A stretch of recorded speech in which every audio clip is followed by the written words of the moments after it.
ايه الاخبار يا معلم؟ عامل ايه؟ حبيبي انت عامل ايه؟ والله الحمد لله. اعرف الناس بيك اللي اول مره اشوفك. انا اسمي محمد، مصري وعايش في استونيا. بالك قد ايه عايش في استونيا؟ هي حوالي 4 سنين. ليه استونيا؟ يعني ايه اللي خلاك تروح استونيا؟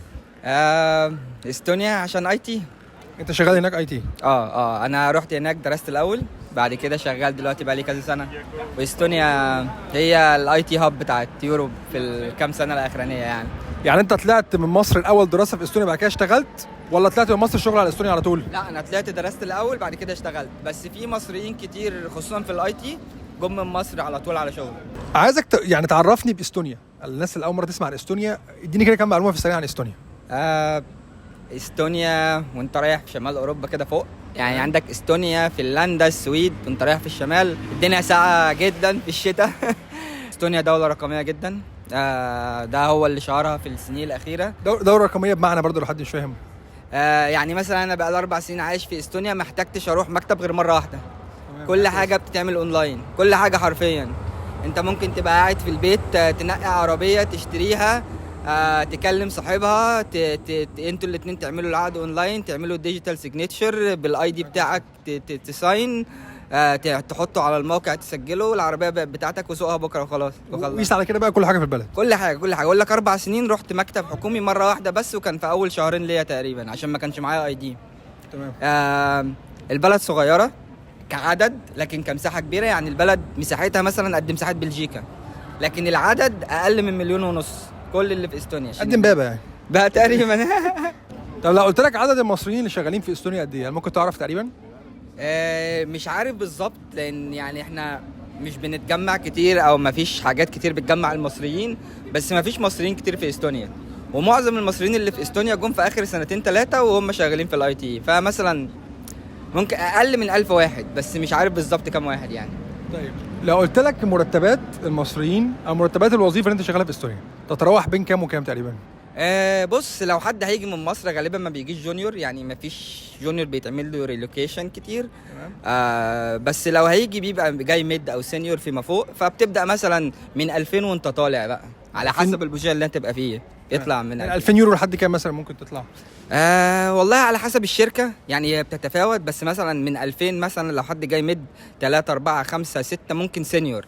بعد الستة بقى بيبقى تيم ليد او دي بتتراوح بقى من الشركه، ممكن يعدي ال10 لو هو شغال في بوزيشن كبير يعني. طيب الكلام ده احنا بنتكلم قبل الضرايب ولا بعد الضرايب؟ ما هو ممكن يبقى قبل الضرايب وبعد الضرايب على حسب هو مرتبه كام. بس يعني خلينا نقول مثلا لو واحد بياخد 3000 يورو مثلا في استونيا، الضرايب منهم قد ايه تقريبا؟ 20%. الضرايب بتبقى 20% 20% بس؟ مظبطينكم والله مدلعينكم في استونيا. دي الضرايب اللي بتبقى على المرتب، وبتبقى بقى اللي هو مش عارف في كذا كاتيجوري يعني، بس هو في الغالب بيبقى على بعضه من 20 ل 22 حاجه كده يعني. انا برضو خلي بالك انا ما بركزش في الحاجات ديت، لان انا فلوس الله يسهله. لا لا انا والله المرتب بيبقى كده جروس كده نت. بعد النت بيعملوا ايه هم بياخدوا ما يفرقش معايا. بشوف النت ايه وخلاص. طيب انت كشخص فرد تحتاج قد ايه عشان تعيش في استونيا؟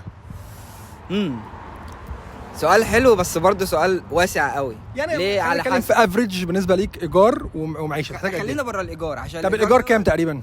الايجار دوت على حسب، هتبدا استوديو من 500 لحد 1500 على حسب انت عايز تعيش فين. تمام. لو انت عايز تعيش في اوضه مثلا شقه اوضتين، فيها كيتشن كويس، فيها ووش روم وشاور ومش عارف ايه والكلام دوت، ممكن مثلا تدخل لك في حوالي 800 يورو 900 يورو. واو ده لشخص واحد.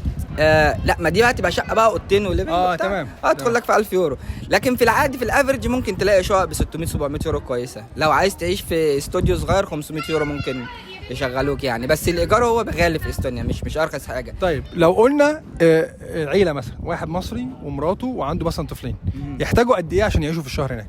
ما اقدرش اقول ديت بقى، لان انا الحقيقه ماليش اختلاط بحد عنده اطفال وعارف ان هو عايش وبيصرف قد ايه. بس طب انت شخصيا بتصرف كام مثلا في الشهر غير الايجار؟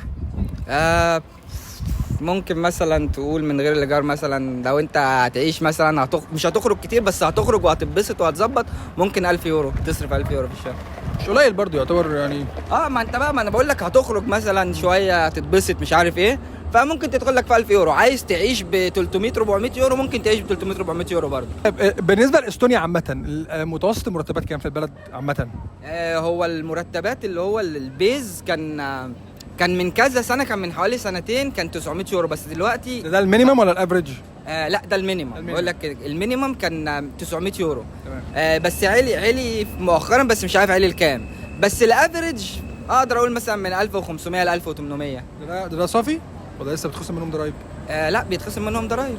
ايه موجود في البلد مجانا؟ سمعنا ان في حاجه في البلد، كام حاجه موجوده مجانا؟ المواصلات مجانا، يعني مثلا مجانا خالص. يعني انا مثلا عايش في تالين، اي حد عايش في تالين ومسجل يعني مسجل المكان اللي هو عايش فيه في تالين بيركب ببلاش اي مواصلات جوه تالين، ترام، باص، اي حاجه. ده مدى الحياه كده على طول. اي حاجه جوه تالين بتركبها ببلاش. تمام. بس معاك اللي بتبقى بتاخد كده كارت كده، بتجيبه اول مره بيورو، 2-3 يورو حاجه كده، وبس خلاص. هو ده بتعمل له سكان اما تطلع في الحاجه اللي انت راكبها وخلاص. خلصت كده. بس خلاص. والنت؟ النت هناك حلو جدا طبعا. لا برضه مجانا ولا بفلوس؟ انا سمعت ان هو مجانا. لا في البيت طبعا انت بتجيب النت بفلوس اللي انت عايزه، الحاجه اللي انت عايزها يعني. بس في معظم الاماكن يعني اولموست في كل حته بيبقى عندك واي فاي تقدر تستخدمه يعني. فلو انت بره هتقعد في اي حته هتلاقي واي فاي، قاعد بتاكل في واي فاي، قاعد بتذاكر بتقرا هتلاقي في واي فاي في المكان اللي انت فيه. طيب من ساعه ما رحت استونيا لحد دلوقتي، انت قلت 4 سنين، حصل معاك اي موقف عنصري من اي نوع؟ سواء انت او اي حد مثلا مسلم، سواء خلينا نتكلم على بنات محجبات مثلا. بص، هو لو انا كمسلم ما حصلش معايا اي مواقف عنصريه هناك ناحيه الاسلام. ومفيش مواقف عنصريه يعني انا ما سمعتش عن حد حصل معاه موقف عنصري. حتى لو حاجه عنصريه ممكن تحصل، هي بتبقى حاجه انديفيدوال يعني، والشخص ما بيقدرش يقولها دايركت. يعني مفيش حد يقدر يبقى عنصري دايركت ليك. لا بقى البلد كعموما يعني اعتقد هي من اقل الدول اللي فيها عنصريه. طيب يعني لو حد مثلا جاي له وظيفه في استونيا مصري، تنصحه يروح هناك ولا يجرب دوله تاني وليه؟ في ناس جت استونيا وما عجبهاش استونيا. انا شخصيا بحب استونيا جدا. هي استونيا بلد صغيره هاديه، الناس هاديه جدا. العيشه نفسها الريتم بتاعها بطيء، يعني مثلا تصحى الصبح رايح الشغل مفيش حد بيجري، المواصلات سلسه، الناس ماشيه بالراحه. عكس مثلا لو انت سافرت مثلا رحت ستوكهولم، رحت التشيك، رحت ايه، هتلاقي الناس بتجري، المواصلات زحمه، مش عارف ايه. هاديه يعني هناك. لا ده ما بيحصلش في استونيا. انا عايش في تالين العاصمه، يعني المفروض تبقى ازحم مكان، ما فيش زحمه، الدنيا لذيذه يعني، والحياه هاديه، رتم الحياه هادي والدنيا نفسها مش زي مثلا لما تنزل برلين مثلا. ايوه.